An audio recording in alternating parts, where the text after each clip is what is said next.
Assalamualaikum warahmatullahi wabarakatuh. Perkenalkan, nama saya Muhammad Farel Junata Pratama dengan NPM 255705102 dari Ilmu Komputer kelas B.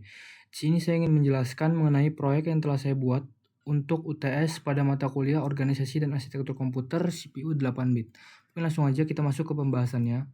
CPU bertindak sebagai pusat komando utama dalam arsitektur komputer. Komponen ini bertanggung jawab penuh untuk merepresentasikan instruksi digital dan mengeksekusi algoritma yang diberikan pengguna melalui perangkat lunak.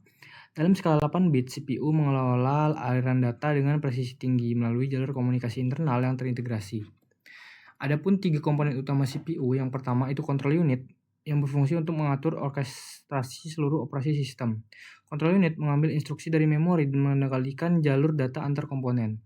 Yang kedua itu ada ALU atau Arithmetic Logic Unit yang dimana merupakan mesin komputasi yang melakukan perhitungan matematika dasar serta operasi logika fundamental seperti AND, OR, NOT, dan sebagainya. Yang ketiga itu ada memory unit yang merupakan antarmuka penyimpanan yang menampung data operasional dan instruksi agar dapat diakses dengan latensi rendah oleh prosesor. Selanjutnya di sini ada register. Register adalah area memori internal CPU dengan kecepatan akses tertinggi. Komponen ini menyimpan alamat memori, instruksi yang sedang didekode, dan data operasional aktif secara real time. Keberadaan register meminimalkan ketergantungan CPU terhadap peran eksternal yang relatif lebih lambat. Next, di sini ada siklus instruksi. Yang pertama itu ada fetch, yaitu pengambilan kode biner instruksi dari memori utama ke register instruksi. Yang kedua itu ada decode, yaitu penerjemahan kode operan oleh unit kontrol menjadi sinyal perintah elektrik. Dan yang terakhir itu ada execute, yaitu pelaksanaan perintah oleh ALU atau unit terkait dan penyimpanan hasil. Selanjutnya di sini ada set instruksi yang merupakan kumpulan perintah digital atau opcode yang dipahami dan dieksekusi oleh CPU. Set instruksi terdiri dari 4 kategori utama. Yang pertama itu transfer data, yaitu operasi pemindahan informasi. Contohnya move, load, store, push, dan pop. Yang kedua itu ada aritmatika, yaitu kalkulasi matematika biner. Contohnya add, sub, mul, diff, ing, dan dec. Yang ketiga itu ada logika, yaitu pemrosesan gerbang logika. Contohnya AND, OR, XOR, dan sebagainya. Dan yang terakhir itu ada kontrol, yang mengatur alur program melalui mekanisme percabangan dan perulangan. Next, selanjutnya di sini ada penyajian data. Dengan keterbatasan lebar data sebesar 8 bit, CPU ini merepresentasikan informasi dalam rentang kombinasi maksimal 2/8 sama dengan 256 nilai unik melalui format berikut. Yang pertama, unsigned integer. Unsigned integer merupakan bilangan bulat positif murni. Rentang nilainya adalah 0 sampai 255. Yang kedua, itu ada signed integer. Merupakan bilangan bulat positif dan negatif yang disajikan menggunakan metode 2s complement yang rentang nilainya adalah min 128 sampai 127. Yang ketiga itu ada BCD atau binary coded decimal yang merupakan menyimpan angka desimal secara presisi di mana setiap 4 bit mewakili satu digit desimal. 1 bit data 8 bit dapat menyimpan 2 digit desimal. Dan yang terakhir itu ada karakter tekstual yang diwakili oleh kode dasar ASCII 7 bit atau 8 bit untuk merepresentasikan huruf angka dan simbol kontrol terminal. Selanjutnya di sini ada teknik atau mode pengalamatan yang dibagi menjadi 4. Yang pertama itu ada immediate addressing. Merupakan data atau operan disertakan langsung di dalam instruksi itu sendiri. Teknik ini menawarkan kecepatan eksekusi tertinggi karena tidak memerlukan siklus akses memori tambahan. Yang kedua itu ada register addressing yang merupakan operan disimpan dalam register internal CPU. Karena letaknya yang berada dalam sirkuit inti prosesor, pengambilan data berlangsung sangat instan. Yang ketiga itu direct addressing.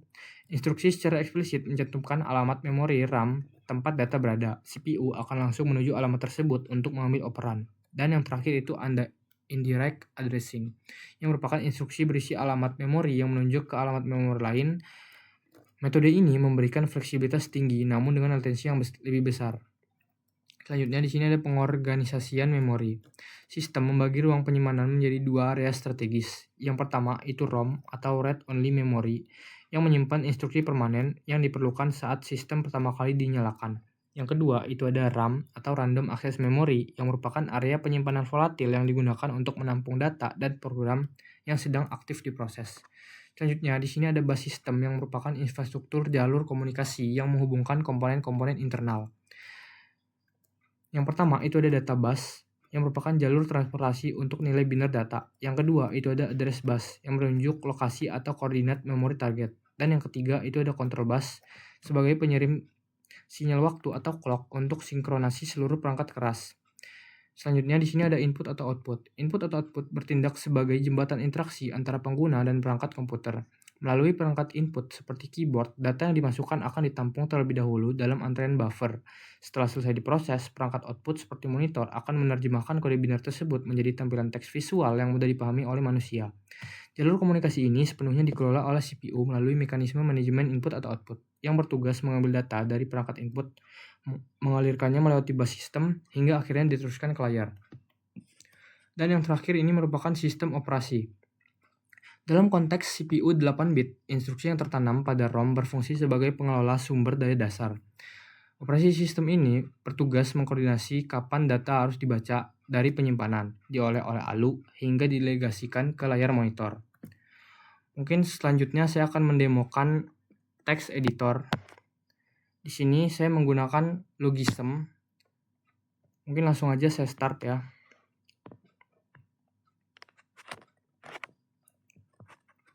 Oke, di sini karena saya mau mendemokan text editor, maka di sini saya pilih angka 4.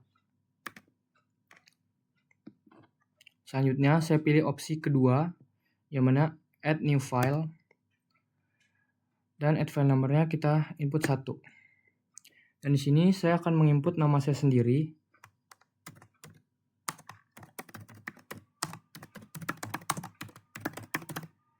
Nah, di sini bisa dilihat bahwa keyboard akan mengambil huruf satu persatu dari kiri. Ketika kita mencoba untuk mengetik sesuatu di keyboard, apapun yang baru kita ketik akan muncul di TTY ataupun layar ini. Mungkin selanjutnya saya akan menjelaskan mengenai ALU tester. Mungkin kita reset dulu. Nah, karena di sini ALU tester itu ada di opsi pertama, maka kita langsung aja masuk ke opsi pertama. Kita input di keyboard 1.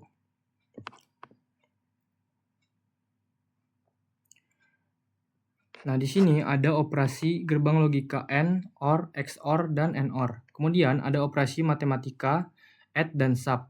Nah, di sini kita diminta untuk mengisi sebuah input 4 digit, bisa angka maupun huruf. Namun di sini saya akan menginput 1002 yang merupakan 4 digit terakhir NPM saya.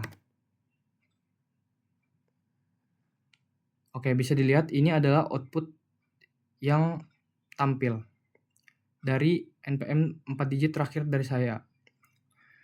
Nah, mungkin di sini saya hanya akan menjelaskan output dari input data A dan B serta operasi logika AND serta OR.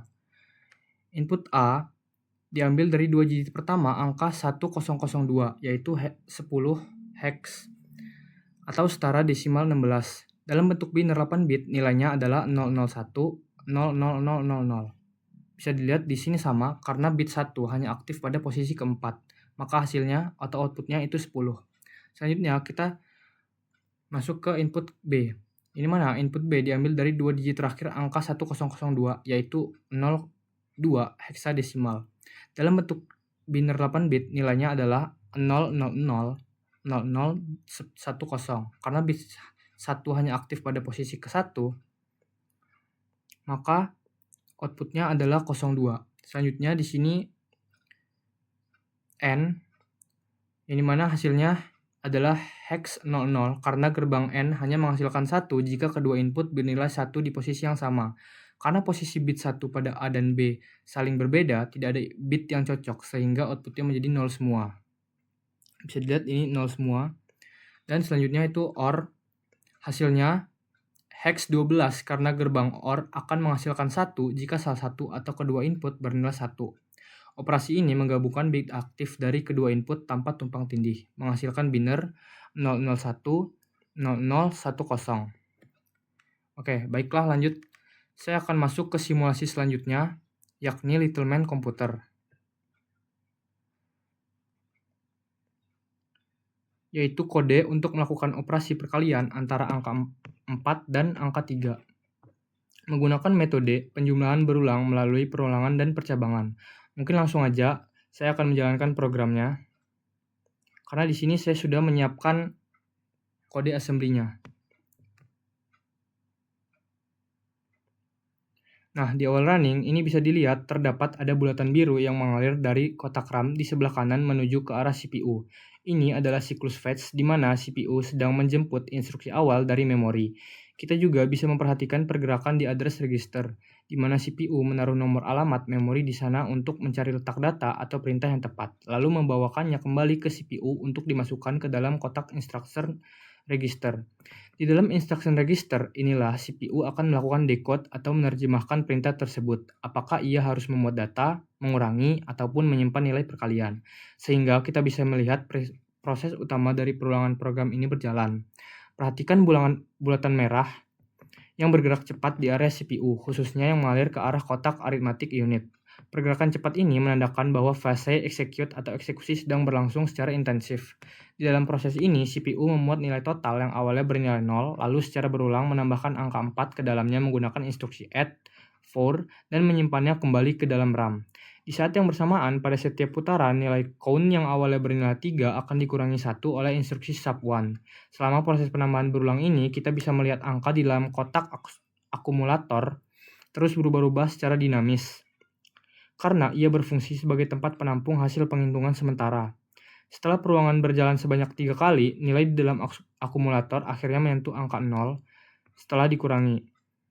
Nah, mungkin pada momen inilah instruksi percabangan BRZ print aktif, di mana CPU mendeteksi bahwa hasil pengurangan sudah 0 dan langsung mengalihkan aliran program melompat keluar dari peluangan menuju ke label print.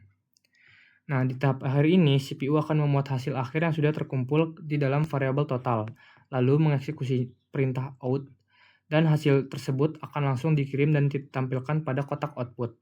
Sebelum akhirnya seluruh aktivitas simulator dihentikan secara total oleh instruksi HLT. Mungkin ini bakal saya percepat di sini agar kita langsung masuk ke outputnya.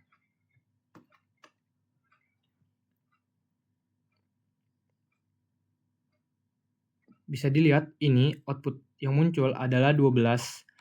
Nah, output ini keluar karena program berhasil mengeksekusi logika perkalian 4 kali 3 melalui operasi matematika penyumblahan berulang di dalam arithmetic unit.